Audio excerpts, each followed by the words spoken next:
afternoon, ladies and gentlemen. My name is Dr. Jon Belkowitz, and we're here to talk to you today about practice mix design. Really excited to do a revisitation of Mix Design 1. So let's just dive into it. We were looking at a non-reinforced slab-on grade that is exposed to severe freezing and thawing as well as de-icing.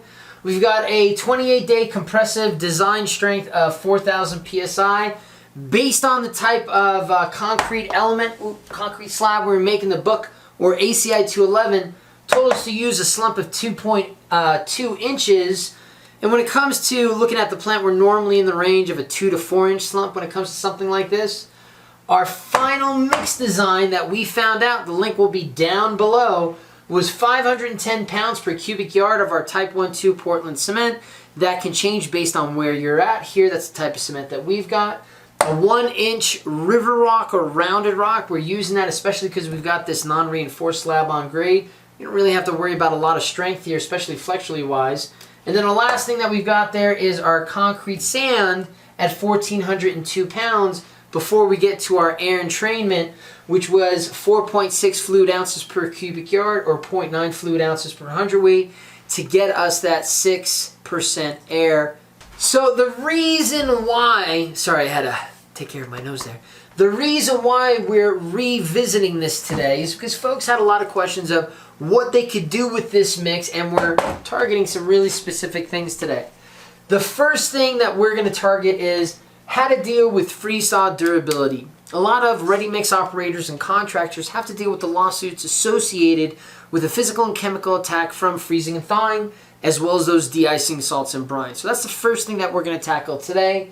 Then we're going to look at increasing workability. Let's say you're the contractor and all of a sudden your folks don't show up. Now, I don't know how you'll have an impact on the concrete mix design, but this will give you at least the chops to talk to the folks at the plant about, hey, this is the mix that I have now. This is the mix that I want to get to. And when you get that mix, at least you'll be able to see, do a litmus paper test. This is the expectation of what I should see, not just an increase in water, let's say. And that's for our increasing our workability. The last and most important that really I feel like comes out to the industry is that value-added performance. What can we add to our mix so that we can subtract the most expensive thing, which is cement, so we can get the same concrete with the same fresh properties, but at a much lower cost. Very exciting stuff. Okay, let's dive into it. We're going to start out with Freesaw Durability. This is our number one. We call it fun because it's the hardest one to deal with in my opinion. When it comes to Freesaw Durability as well as the icing salts and brines, a lot of people think it's just the chemical and physical attack that they have to deal with from these two vicious entities. But it turns out it's also the abrasive wear that you either get from pedestrian traffic, bike traffic, or vehicular traffic that makes the concrete surface softer, and then of course it's all the use that the concrete gets that basically increases the permeability and the ability for more deleterious materials like water and de-icing salts and brines to cause that physical and chemical attack to create an environment for premature failure. Kind of stumbled on my words there. Okay, so my favorite thing to use to increase concrete's resiliency to freeze-thaw and de-icing salt attack or brine attack is using colloidal silica. Now, the type of colloidal silica, that is really going to be up to you and your manufacturer based on your concrete mix, the severity of the stuff that you're dealing with, but I'm always looking for somewhere between a 15 and 50% solids. I'm also looking somewhere between 10 and 12 nanometers, maybe something around a 9 to 11 nanometers, and even something a little bit larger in particle size distribution, somewhere between 5 and 20 nanometers. And what I'm trying to get out of this is a change in the permeability of the concrete so that we're increasing that density, reducing the pathways from the top of the concrete surface into the interstitial layers that will ultimately cause that premature failure that we were talking about before. What I'm going to use normally is somewhere between 2 and 4 fluid ounces per CWT, cement hundredweight. Now, the reason why I use this dosage, and we have another video on this, is I'm trying to get a certain amount of reactive surface area. Now, we're just going to assume for a second that I'm going to stick with this 4 fluid ounces per hundredweight. And what I want to do is, let's get into how much we need to add per cubic yard. So 4 fluid ounces per hundredweight, I'm going to multiply this by 5.1 hundredweights per cubic yard. Oops. Sorry, per cubic yard. I get that 5.1 from my mix design over here, where I have 510 pounds per cubic yard of cement. So I just divide that by 100 to get my cement hundredweight. I multiply this through, I cancel out my cement hundredweight, and I'm left with, it looks like 20.4 fluid ounces, per cubic yard. I'm going to add this at the tail end of mixing, making sure to get my 70 to 100 revs. I'm going to take out 10.2 fluid ounces per cubic yard of water, assuming, you drop some paper, assuming that we had 50% solids here. So with that, mixing it in, I should create that resiliency to that freeze-thaw attack, as well as that de-icing salt and brine. And Whitney and I in the past have given a presentation to the American Concrete Institute on research that we've done with this. Can't remember if I added that in this time or the last time, but it's a great presentation, and hopefully we'll be publishing that here soon to bring a little bit more credibility to this concept. But let's move on to the next one. So increasing workability. Okay, item number 2, increasing workability. And where this comes in, just in case your folks don't show up on a job site, like right now, we've got a mix design that, you know, the book tells us a 2-inch slump on the from the plant. We might see that the slump is a 2 to 4 inch on paper. If not everybody shows up, we might want to increase that slump, assuming we don't have a major grade or something like that. But I would say I would want to increase that slump to a 4 to a 6 inch slump. Now, there are many different ways to do this. I'm going to take the quick approach, which is using my same mix design here, my same water cementitious ratio and the content. Did I put water in there? So I want to increase my slump to 4 to 6 inches, and the way I'm going to do that is by adding either a mid-range water reducer. Oops. 163. What's that? 163. Okay. So either I'm going to add a mid-range water reducer, a high-range water reducer. Oh my gosh, I cannot do acronyms today. High-range water reducer. And some places still offer a normal range water reducer. Now, because we have air, and because, you know, we're in a part of the U.S. here in Colorado where we have sands and fly ashes that make it tricky to add air, I'm going to take a combined approach. In some cases, you can get away with one of these, but here in Colorado where it's hard to generate air, we sometimes use a combination of two. So what we're going to use is, why is this marker not working? There you go. A mid-range water reducer that you're going to put with the head water, and we're going to use that at 1 fluid ounce per hundredweight. Now, if I multiply that by 5.1 cement hundredweight per cubic yard, my cement hundredweights cancel out. That means for a cubic yard for my mid-range, I need 5.1 fluid ounces. Right? Now remember, you want to put this in the head water and that'll mix in. But that's not going to give you the majority of your slump. What I'm going to do is I'll come back with a high-range water reducer, and this is going to go after or with the tail water. You want all your cement grains to be saturated with water at this point, and we're going to use 3 fluid ounces per CWT.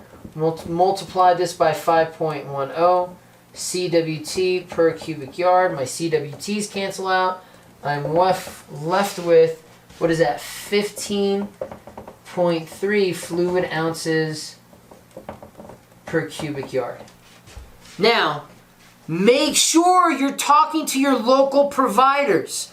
You know, these are just round numbers, or these numbers I picked out of the air. to show you the math, but work with your admixture providers to make sure you're using, one, the right chemical, and two, the right amount, or at least getting you a benchmark, and of course you dial it in. Don't take these numbers and immediately go to your plant and say, oh, John told me this is what to use. All good concrete practices dictate we try this shit out before we go out to the field.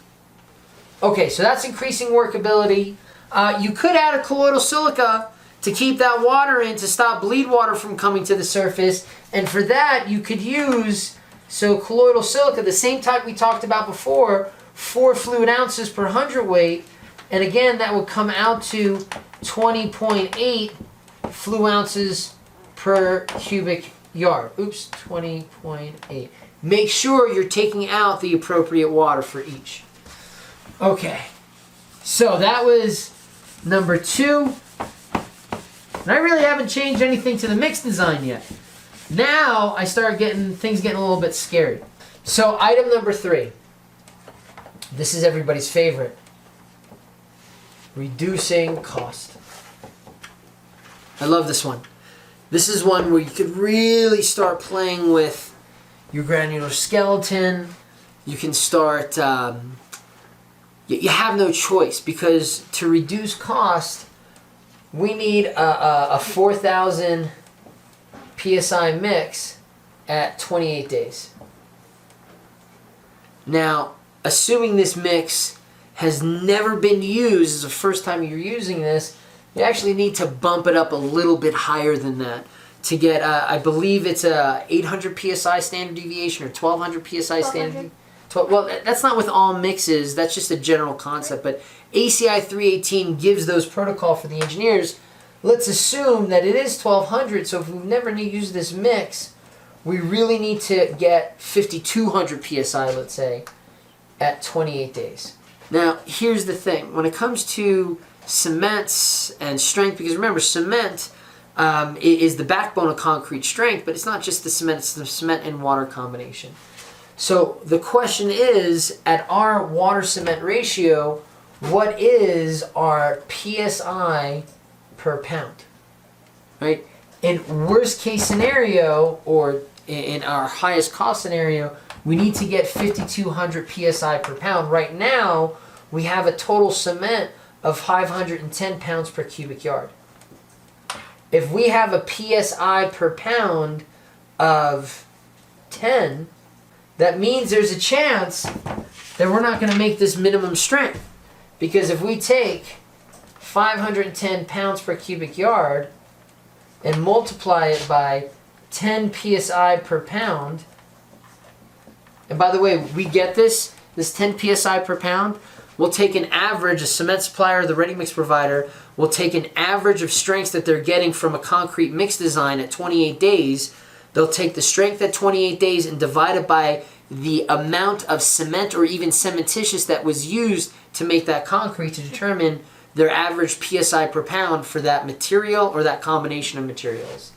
So if we multiply this all the way through, our pounds cancel out, and for this mix, we should get somewhere around 5,100 PSI at 28 days. There are cements that could yield much higher than 10, especially when you combine it either with a supplementary cementitious, an alternative supplementary cementitious, or something like a colloidal silica or carbon nanotube, a nanotechnology. So you can drive this 10 PSI per pound theoretically higher. Let's just bump it up to 15 PSI per pound. So 15 PSI per pound, and let's say you've been using these materials for a while, but again, you're making up a new mix, so you still got to stick with this 5,200 PSI. So if you can now bump that 10 to 15, let's do the math again. So you got 510 pound per cubic yard times 15 PSI per pound. Cancel, cancel. What's that math equal out to? 7650 PSI at 28 days. Alright, so climbing up to 15 PSI per pound is a pretty steep thing to do. It is possible, But, I mean, let's just call that a barn door. Let's just call it that our range. If we increase our PSI at 28 days, 2,450 PSI above what we need to, we theoretically can reduce our cement by that percentage and keep everything constant, right? Bear in mind, there's a certain point, if you reduce the cement by so much, you're going to create a bony, nasty mix. So let's just look at what that percentage. So we went from 10 to 15. Oh, and I just shut off the calculator. I increased my strength by 50%. So theoretically, I should be able to pull my powder out by 50%. So let's just do the math for a second. 510 pounds times 0.5 gives us 255 pounds. Now, I can tell you this.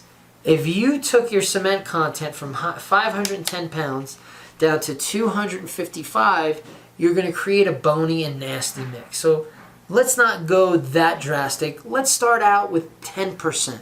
So we're going to assume that we've created a world either by adding an admixture, by using a different cement, but we've created a world where we can go from 10 to 15 PSI per pound for our cementitious. So originally started out, we're on number 3 here, we originally started out with 510 pounds per cubic yard. Now we've increased our strength by 50%, so we can theoretically reduce this down to 255, that 50% reduction. I already said that I think that's ridiculous, so we're going to go down by 10%, right? And going down by 10%, we're going to bring our new cement down to 459 pounds per cubic yard. Here's the problem. We have reduced the volume of cement in our absolute volume, our 27 pounds per cubic foot. So we have to go ahead and throw that volume back in. The delta cement equals 51 pounds. And that's per cubic yard. Now we know our unit weight of cement is 196.6 pounds per cubic foot. So 196 pounds per cubic foot. Our pounds cancels out. We're left with cubic feet per cubic yard. 51 divided by 196.6. Do the math with me. We've just took out 0.26 cubic feet per cubic yard of material. We've got to put that material in because our ready mix providers have to sell 27 cubic feet per cubic yard. Now, to do that, the best way we can add it is by putting that fraction, that 0.26 cubic feet, back into our rock and our sand, right?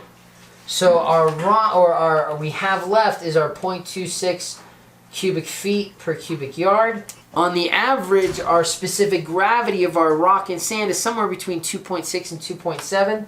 Let's just call it 2.65 grams per cubic centimeter. We multiply that by our density of water, 62.4 pounds per cubic foot. Haley, what do we get?